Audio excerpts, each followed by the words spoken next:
الحمد لله نحمده ونستعينه ونستغفره ونؤمن به ونتوكل عليه ونعوذ بالله من شرور أنفسنا ومن سيئات أعمالنا من يهده الله فلا مضل له ومن يضلله فلا هادي له وأشهد أن لا إله إلا الله وحده لا شريك له وأشهد أن سيدنا ومولانا محمدا عبده ورسوله أما بعد فأعوذ بالله من الشيطان الرجيم بسم الله الرحمن الرحيم وإذا قرئ القرآن فاستمعوا له وأنصتوا لعلكم ترحمون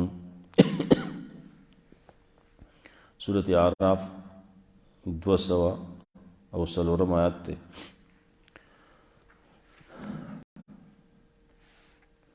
د قرآن کریم د فهم د پارا زمونگا استازانو شیوخو سبازی قواعد او ضوابط یخود دی چاگی تمونگا اصول قرآن او اصطلاحات د قرآن کریم وایو چی دی باندی ضبط د قرآن کریم چې کله اصل د دې رعایت ساتي نو اسانیږي ترجمه په اعتبار دغه سره اسانیږي چې کله د اصول او د اصطلاحاتو خیال ساتل کیږي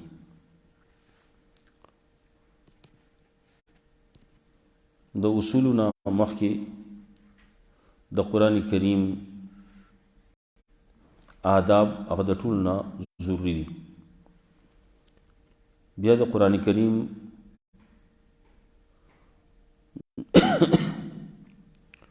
نمونه دي اسماء د قرآن کریم عظمت د قرآن کریم تعریف د قرآن کریم دارنګه حکمت د نزول د قرآن کریم د سره سره احوال د منونکو او د نه منونکو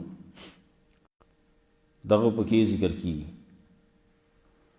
نو د ټول ناول آداب د قرآن کریم کوم آیات چې مول وستو په دې کې اولنې ادب ذکر کړي کله چې قرآن کریم لوسته کیږي فاستمعوا له نو یو خدای دې چې وګ وته کېدی وانصتوا او خاموش شئ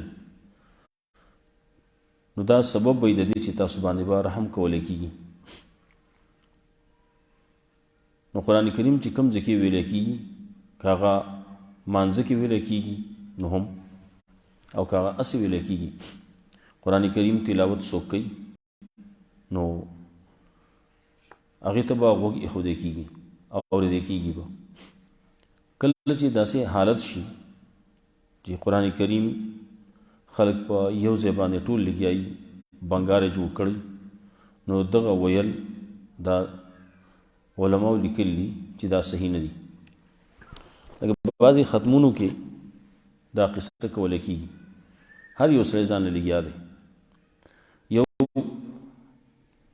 د طلبو خبره ده هلته کې ضرورت دی د ضرورت په بنیاد باندې جایز دي او کله چې ضرورت نه نو د دغې نه ځان ساتل پکار دي پکار بیا دای چې یو تنې لولي او نورې اوري وګ ورته کېدي او یا که هر یو سړی وایي نو ځان له دې بیا غلی وایي پټ دې وایي نو د هغې اجر او ثواب هغه به سړي ته خپل میلاویږي قرآن کریم کې دا خبره ده چې کله سړی وایي نو هغه ته هم اجر او ثواب میلاویږي څوک چې اوري نو هغه ته هم اجر او ثواب میلاویږي نو دواړو ته اجر و ثواب ملاویږي کمې زیاتې په هغې باره کې علماو مختلف اقوال دي چاته زیات ملاویږي چاته کم ملاویږي هغه دومره ضروري خبره نه ده اجر و ثواب دواړو ته ملاویږي نو اذا قرئ القرآن فاستمعوا له وانصتوا کله چې قرآن کریم لوستی کېږي نو زموږ بعضې خلک داسې چې هغه خیال نه ساتي هلته کې تلاوت کولی کېږي عام په جلسو کې پروګرامونو کې تلاوت کولی کېږي دلته کې خلک لګیا ځان سره یو بل سره ټوس کېږي څوک یو طرف ته ځي او څوک بل طرف ته ځي او څوک لګیا دي څوک کینی او پاسي او خبرې کوي نو قرآن کریم چې کله لوستی کېږي نو بیا پکې خبرې اترې دا په خیرونه مخیرونه دا شونه پکې نه پکار څوک لګیا دي سلامونه کوي په خیرونه کوي او هلته کې تلاوت کولی کېږي نو د قرآن کریم د حکم خلاف کېږي نو ګناه دی و دغې ته د چا توجه نه وي هلته کې هغه په خپلو خبرو کې توجه یې نه وي نو د قرآن کریم حکم دغه دی موږ د وجې نه دا وایو هم چې کله امام لګیا دی قرت کوي نو تاسو مقتدیان چې دي نو هغه بیا قرت نه کوي خاموشه وي غوږ بږدي اوري به که اوري نه لرې دی امام بیا هم دی به غلی به ولاړي نو دا اولنی ادب دی د قرآن کریم چې هغې ته غوږ ایښودل پکار دي خاموشه کېدل پکار دي چې د سړي لاسونه هم هغه په نورو کارونو کې اخته نه وي چې سړی څوک لبي کوي څوک یو شي سره څوک بل شي سره نو دغسې دی نه بلکې خاموشي اختیارول او بالکل چپ کېدل انصات ویل کېږي دې ته چې ځان نه سړی بالکل داسې جوړ کړي لکه بعضې صحابو باره کې راځي موږ چې ناست به نو مرغانو به دا ګمان وکړو چې دا چېرته ګټې دي د ګټو په شان دي د جماداتو په شان دي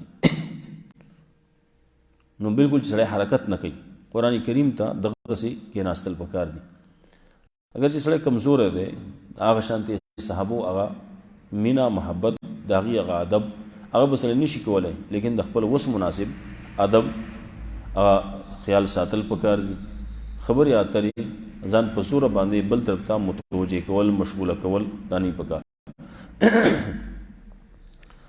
دویم ادب چې ذکر کوي صورت واقعه کې ذکر کوي به یو کم اتیا کې هلته کې وایي ولا یمسو الا المطهرون قرآن کریم له به لاس نه وروړي مګر پاک خلق کم یو سړی چې پاک دی بیا پاکی هلته کې هغه ځای کې به انشاءالله وایو پاکی هغه په مختلفو طریقو باندې یو د بدني پاکواله دی یو د عقیدې پاکواله دی او دواړه خبرې راځي بدني پاکواله بیا په دوه طریقې دی یو لوی اودس دی یو وړوکی اودس دی دا ټول کې به د پاکي عقیده به هم د پاکي نو دی به الله د قرآن کریم په باندې پوهیږي که عقیده غلطه وه عقیده خرابه وه عقیده د شرکي عقیده د بدعات وي نو د قرآن کریم باندې نه پوهیږي بیا د قرآن کریم آیت راخلی او هغه د خپلو بدعاتو دپاره د دلیل جوړوي حالانکه هغه د بدعاتو دپاره دلیل نه جوړیږي ډېر دغه داسې دي راځي به قرآن کریم کې چې خلک بعضې د دې نه استدلال کوي په دې طریقې باندې چې دا زموږ د بدعاتو دپاره دلیل دی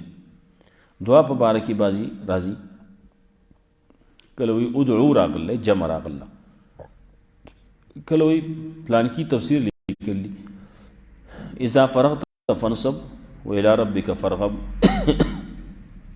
دلته کې د سنتو نه رستو یا د فرضو نه رستو دعا ثابتېږي هغه ځکه خبرې دي انشاءالله بیا به کوو ورته دا ټول د هغې یو منګړتې قصې دي نو قرآن کریم باندې چې پوهېږي نو هغه پاکې عقیدې والا به پوهېږي چې عقیدې پاکۍ د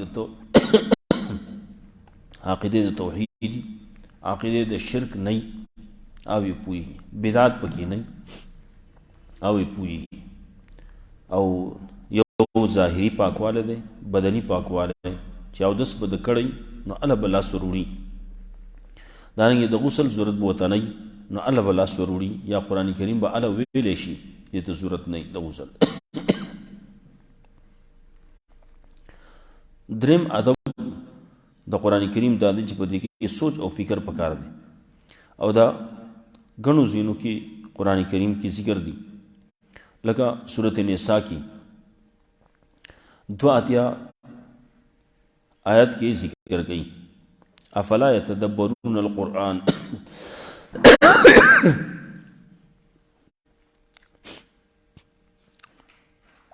دارنګه سورت محمد کې ذکر کړي دغسې 40 آیت کې افلا یتدبرون القرآن ام علی قلوب اقفالها. دارنګه سورۃ الصاد کې ذکر کړي یو کم دیرشم کې لیدبروا آیاته د پاره دي چې د خلک په سوچ او فکر وکړي. نو قرآن کریم په هر آیت کې په هر حکم کې سوچ او فکر پکار دی. نو دا د قرآن کریم بل ادب دی. دا کتلم پکاري چې دې آیت باندې زما عمل شته او که نشته.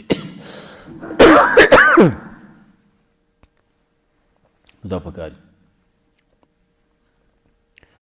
سلورم ادب هغه سورۃ قاف کې ذکر کړي و دیرشم آیت کې القى السمع وهو شهید.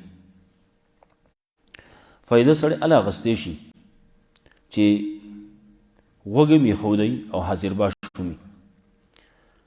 وږی ښودی دلته کې بدن یې دلته کې دی، لیکن د زړه په لحاظ سره د دماغو په لحاظ سره دی لګیا دی په بازارونو کې چکرې لګوي. خلک وایي جسمي ها هنا او قلبي لدیکم، زما جسم دلته کې دی خو زړه مې ستا سره دی. نو چې کله جسم د سړي دلته کې او د سوچ او فکر د ذهني طور باندې د زړه په لحاظ سره د په بل ځای کې اخته وي، هلته کې مشغولېږي، هلته کې ګرځي را ګرځي، نو دی بیا په خبره باندې نه پوهېږي. نو قرآن کریم کې دا خبره پکاري چې القى السمع وهو شهید. یو به د زړه په لحاظ سره هم حاضري او د غوږونو په لحاظ سره به هم حاضري. همتن قرآن کریم ته توجه کول. پنځم ادب هغه ذکر کوي سورۃ اعراف کې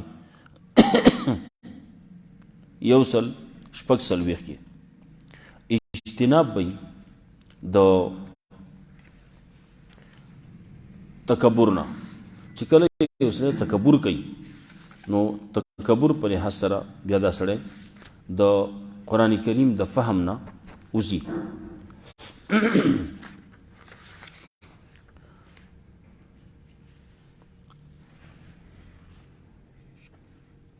سأصرف عن آیات الذین یتکبرون فی الارض بغیر حق. دغه سورۃ اعراف کې دغه ذکر کوي چې کله یو سړی په ځمکه کې ناحق تکبرونه کوي، لوی کوي، ځان لوی ګڼي ځان د څه نه؟ د قرآن کریم نه ځان لوی ګڼي. وایي نه مذهب موږ په دې باندې پوهېږو، موږ ته ضرورت نشتی. نو چې کله د خپل ضرورت نه مني نه ګڼي نو بیا د په قرآن کریم باندې دی نه پوهېږي. نو آداب د دې خیال ساتل هغه انتهایی ضروري دي.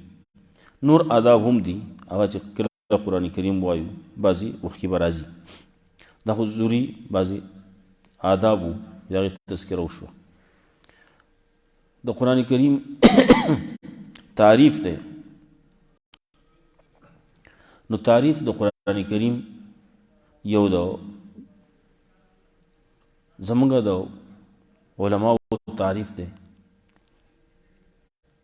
اصولیانو تعریف کړل، او یو تعریف هغه قرآن کریم کې الله رب العزت په خپله باندې د بعضې مختلفو ځایونو کې د دې تعریفونه کړلي. قرآن کریم څه دپاره راغلی دا څه دی؟ نو د هغې حکم هغه قرآن کریم کې مختلف دا راځي. اول نه تعریف د قرآن کریم عربی کې چې مونږ وایو نو هو المنزل على الرسول المكتوب في المصاحف المنقول عنه نقلا متواترا بلا شبهة. دا قرآن کریم څه دی؟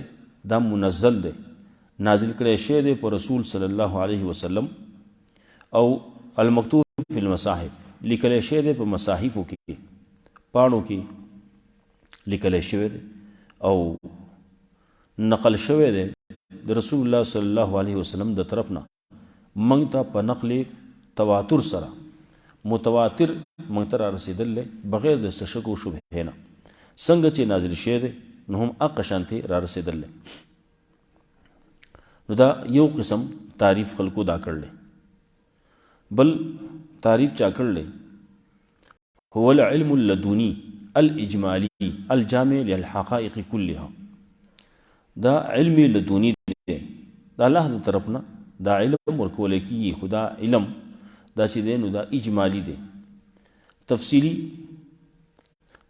پدې کې په هر یو موضوع باندې پدې کې بحث شتی، لیکن تفصیل چې د هر یو مضمون کې، د هر یو عنوان کې، د هر یو فن کې، نو بیا دې له دومره کتاب نه دی پکار، بیا دې له ډېر غټ کتاب پکار دی. نو کله چې یو چا ویلي جميع العلم في القرآن لكن تقاصرت عنه افهام الرجال، قرآن کریم کې ټول علوم جمع دي، لیکن د هغې نه د خلکو ذهنونه اقاصر دي، د خلکو ذهنونه هغې ته نه رسي، هر سړي ذهن هغې ته نه رسي. چا چې علوم ویلي، فنون ویلي، نو هغې ته دا پته لګي چې دا دې آیت کې دغې فن طرف ته اشاره ده، دې کې دغه فن دغه مضمون د دې نه معلومیږي. نو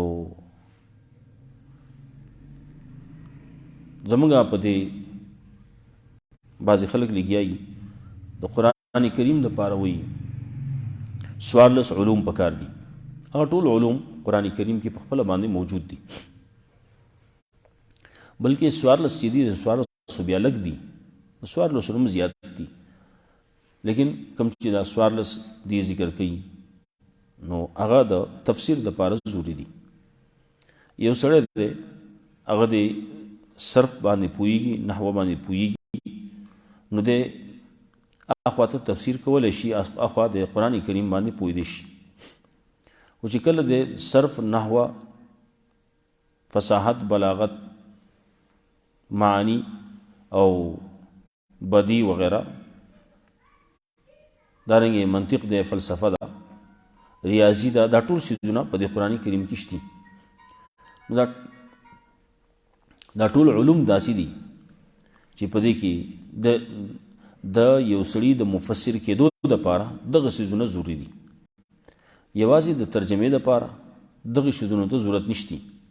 یو سړی بس ترجمه کوي، یو سړی صرف د قرآن کریم مقصد حاصلی، نو قرآن کریم چې نازل شوی دی نو الله وایي فی الامیین، په امیانو کې راغلی چې هغې ته د دغه علومو ضرورت نه و. نو عامي سړی هغه قرآن کریم باندې پوهیدی شي، او چې کله د ورته توجه وکړي او کم څه چې ویلی کېږي هغه یاد کړي. د کم ټکي ترجمه چې څنګه کولی کېږي هغه خبره یاده کړي، نو امیان هم داسې دي چې هغه خبره باندې پوهیږي او هغه د قرآن کریم ترجمه کولی شي. د شاه عبدالعزیز رحمت الله علیه شاګردانو کې 2 تنه داسې وو چې هغه خالص امیانو، لیکن شاه عبدالعزیز رحمت الله علیه هغه به ترجمه کوله، قرآن کریم تفسیر به کو، نو هغه کسان به پکې مستقل کېناستو.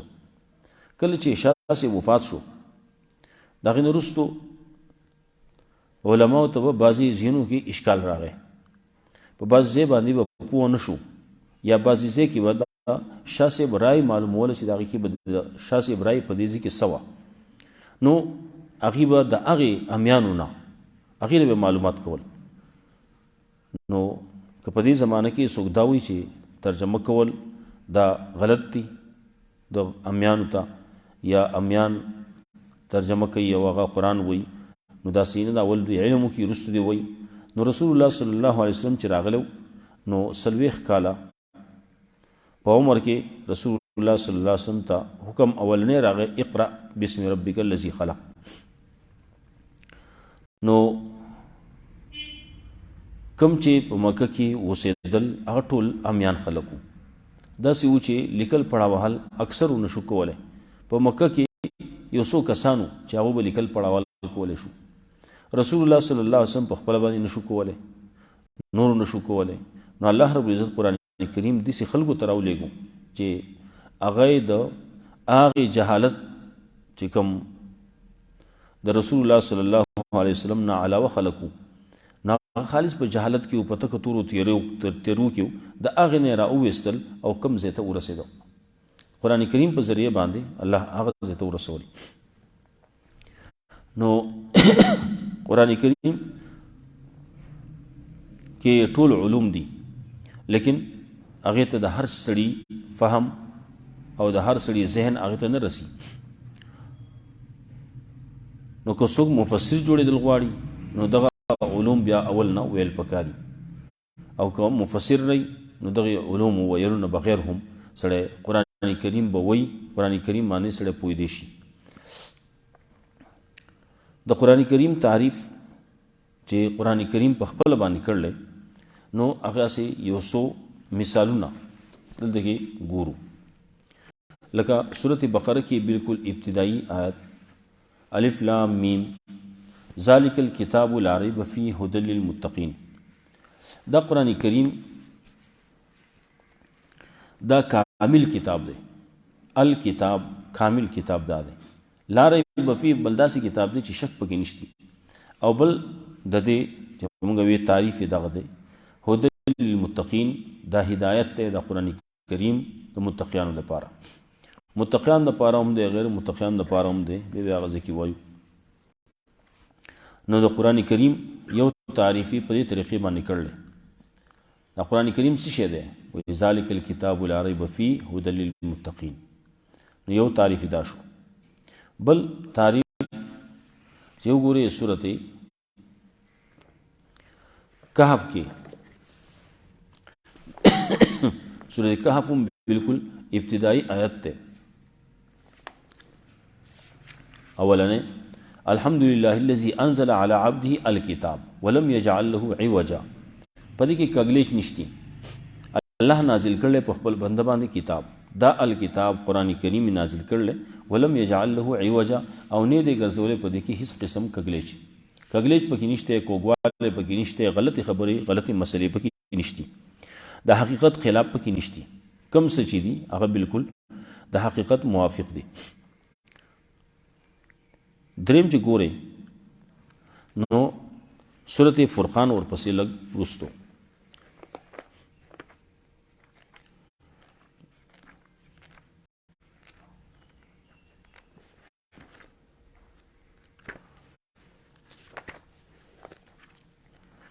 سورت فرقان کی وئی التکیم بالکل ابتدائی آیت تے نالتکی وئی تبارک الذی نزل الفرقان علی عبده لیکون للعالمین نذیرا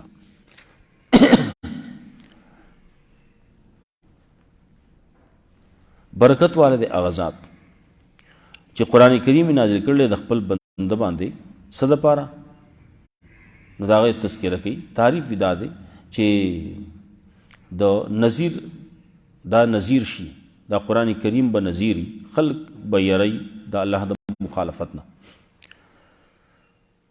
دارنګه صورت الف لام میم سجده کې بم وي لکه څنګه چې مخکې وې ذالک الکتاب لا ریب فیه نالته من رب العالمین د رب العالمین د طرف نه راغلی دا کتاب د رب العالمین د طرف نه دی او سورت زمر کې وي انا انزلنا الیک الکتاب بالحق فاعبد الله مخلصا له الدین نو دویم آیاتونه هلته کې په سورت زمر کې دویم آیات دی سورت الف لام میم سجده کې دویم آیات دی انا انزلنا الیک الکتاب بالحق فاعبد الله مخلصین له الدین الله په حق مې رالیږلی دا کتاب حق کتاب دی په حق راغلی کتاب دی نو دا د قرآن کریم تعریف شو بیا حکمت د نزول د قرآن کریم مثال په طور باندې هغه یو دوه پکې ګورو سورت ابراهیم اولنی آیت کې وایي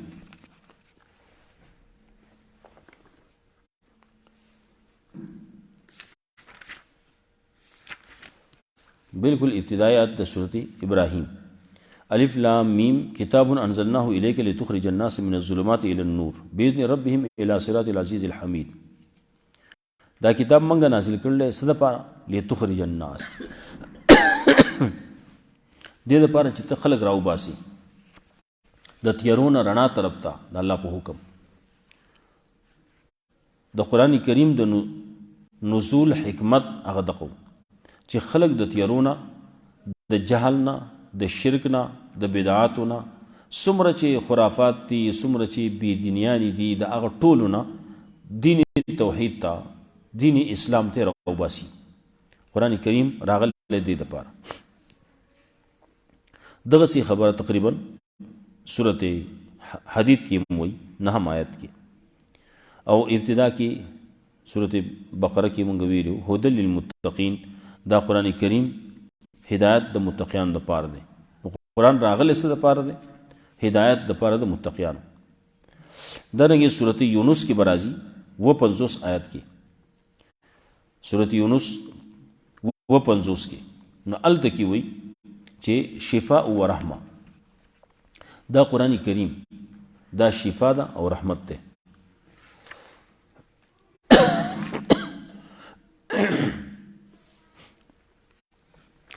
نو قرآن کریم شفا ده د هر قسم مرض، د هر قسم بیماری.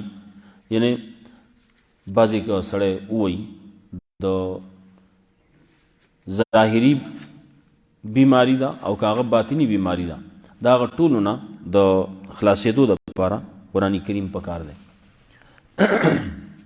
دارنګې قرآن کریم ته واز او نصیحت پنې ورته ویلي، دا تذکره ده. هغه ډېر ځایونو کې راځي، صورت سواد کې هم راځي چې دا تذکره ده، صورت طه کې راځي تذکره ده. دارنګې دا صورت دا قرآن کریم چې راغلی څه دپاره راغلی؟ د اختلاف د ختمولو دپاره.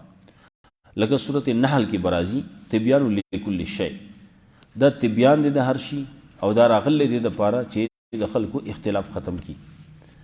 خلکو اختلاف په نورو څیزونو نه ختمیږي، ختمیږي نو هغه په قرآن کریم باندې ختمیږي.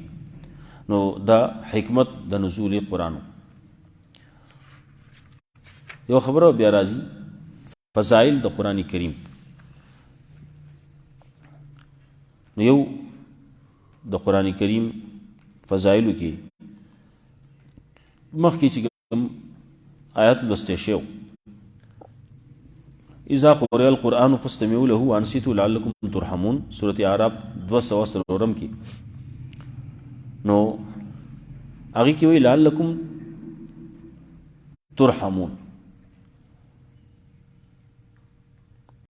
که تاسو رحم غواړئ نو هغې خبره به دا چې قرآن کریم ته غوږ ښودل دا سبب د حصول د رحمت دی.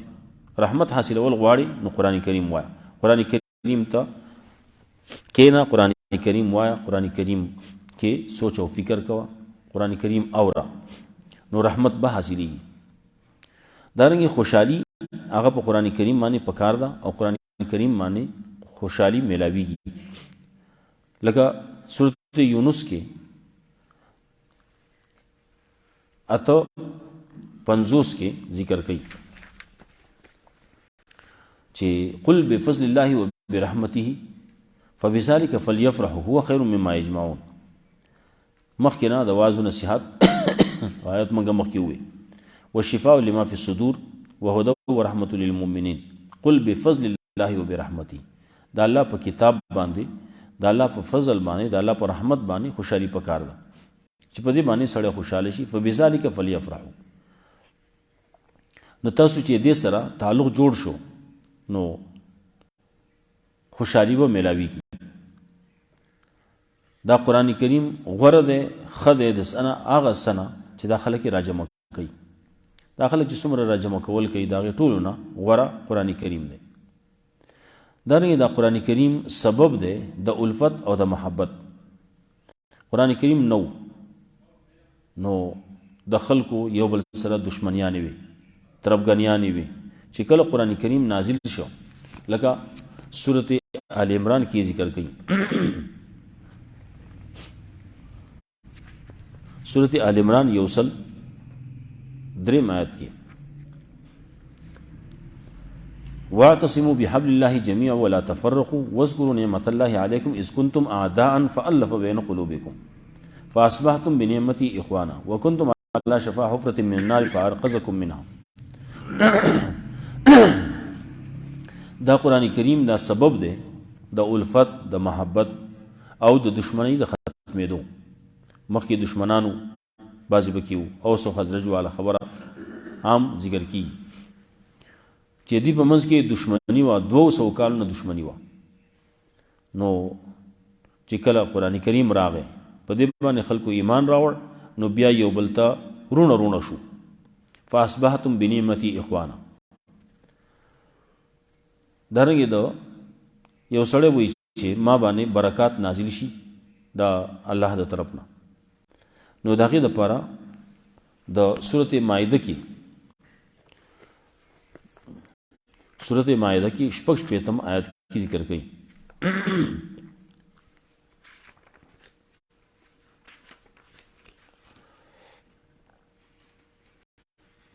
ولو انهم اقاموا التوراة والانجيل وما انزل اليهم من ربهم لاكلوا من فوقهم ومن تحت ارجلهم. نو دا سبب د نزول برکات ته.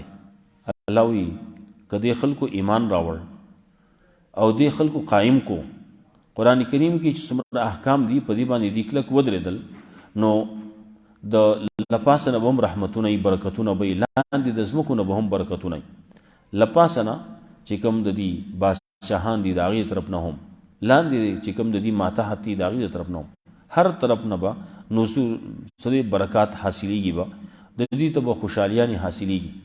او چې کله دوی په قرآن کریم باندې عمل وکړو. هغه مخکې هغو ته هم ویلو اقاموا التوراة والانجیل او ختم شو. وس وما انزل الیهم من ربهم دا قرآن کریم دی. قرآن کریم که دی قائم کو د هر څه خبره قرآن کریم باندې کېده، نو هر طرف نه به د الله نعمتونه رحمتونه به خوشحالیانې به د هغې تذکره شوه. نو قرآن کریم د فضائل هغه مو شو، تعریف مو شو، حکمت د نزول مو شو، آداب مو شو. د دین رستو بعضی د خبر راځي ضرورت د تفسیر اسما دي او بیا وایو ضرورت د تفسیر. موږ ته ضرورت ولې دی چې موږ قرآن کریم تفسیر کوو، د قرآن کریم ترجمه وایو؟ نو موږ په دې وجه باندې وایو چې دا کتاب الله نازل کړلی او الله چې دا کتاب نازل کړلی نو هغه د فصاحت بلاغت نه ډک دی. نو څومره چې یو کلام فصیح بلیغي، نو کله کله داسې خبره وشي چې د دې کمزورو خلکو ذهن هغې ته نه رسي. ولې په یوه خبره کې د هغه ډېر شی خلک خبره کوي، په کوزه کې دریاب بند کړی، نو په لکه وړوکې خبره کې ډېر زیاتې خبرې، لکه وروستو راځي به انشاءالله بعضې خبرې به وایو. سورة الفیل له مختصر صورت ده، په هغې کې د هغې ابرهه چې څومره واقع ده د هاتیانو او د یو څه د بل څه، هغه ټوله واقع په دقیق یو 3 کرښو کې ذکر کړله.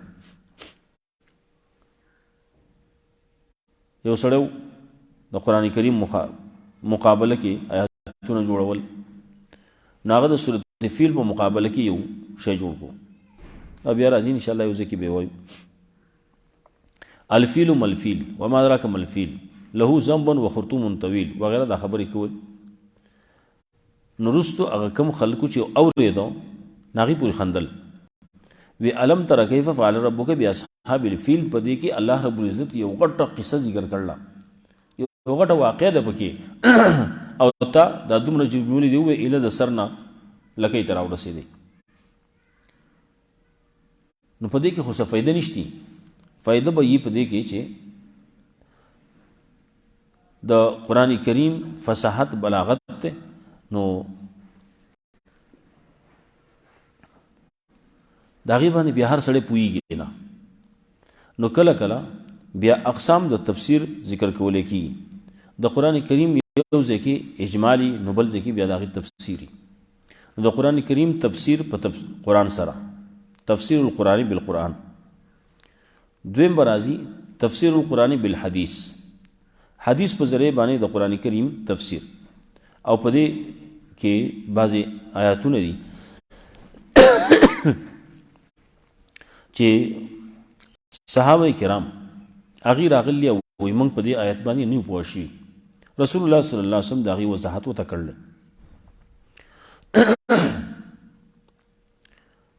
لکه سورة انعام کې راځي ولم یلبسوا ایمانهم بظلم. دا خبره چې کله د آیت نازل شو صحابه هم لوګړې پریشانه شو. ظلم څه ته وایي؟ نو ظلم خو خلاف ادب ته هم وایي. زموږ خلک وایي ظلم ویل کېږي څه ته؟ وضع الشی فی غیر محله. یو شی دې راواغست بې محله دې کېښو، د هغې ځای نه دی، او دغسې ځای کې دې کېښو چې د هغې ځای نه دی، مناسب نه دی هغې سره، نو دې ته هم ظلم وایي. نو که خلاف ادب کار دې وکړو نو هغې ته هم ظلم وایي، خلاف سنت کار دې وکړو هغې ته هم ظلم وایي، د واجبو خلاف کې کار دې وکړو، مکروه تحریمي کار دې وکړو نو هغې ته هم ظلم وایي، او د حرامو ارتکاب دې وکړو نو هغې ته هم ظلم وایي. او د هغې نه بل اخواته غټ شی چې دی نو هغه شرک دی چې هغه اکبر الکبایر دی، هغه دې وکړو نو هغې ته هم ظلم وایي. اوس دې نه کم یو مراد دی. نو رسول الله صلی الله علیه وسلم ورته وفرمایل ولې تاسو قرآن کریم نه دی ویلی چې قرآن کریم کې سورة لقمان کې الله رب العزت وایي 13 آیات کې ان الشرک لظلم عظیم. شرک د ټولو نه غټ ظلم دی. نو دا کوم چې دلته کې وایي ولم یلبسوا ایمانهم بظلم، دی د خپل ایمان سره شرک نه دی یو ځای کړی، نو دی دپاره امن دی، دغه کامیاب دی. او دغسې نور هم په دې باندې د احادیثو په ذریعه سره د تفسیر چې د قرآن کریم کېږي نو هغې هم ګڼ دلایل او ګڼ د هغې تاییدات هغه پیش کېږي. ګڼو ځینو کې صحابو تپوس کړلی، رسول الله صلی الله علیه وسلم د هغې وضاحت کړلی. لکه یو خبره پکې نام راځي سورة احزاب کې راځي 55 آیات کې یا ایها الذین آمنوا صلوا علیه وسلموا تسلیما، چې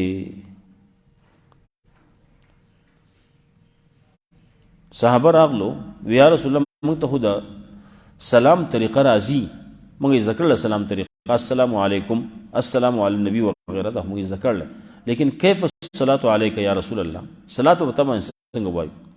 نو رسول الله صلی الله علیه وسلم ته د صلات طریقه وښوده، درود شریف ورته وښودو، کوم چې موږ مانځه کې وایو دا درود شریف ورته وښو چې داسې وایي. نو کله چې تعلیم د رسول الله صلی الله علیه وسلم نو هغې په دې قرآن کریم په آیات باندې نو پوه شوي. کله چې تعلیم د پیغمبر راغی نو صحابه بې پوه شو. دغسې عائشة رضی الله تعالی عنها من اوتي کتابه بیمینه فسوف یحاسب حسابا یسیرا سورة انشقاق کې راځي، هغې په باره کې وي چې دا به څنګه وي؟ تاسو ویلي چې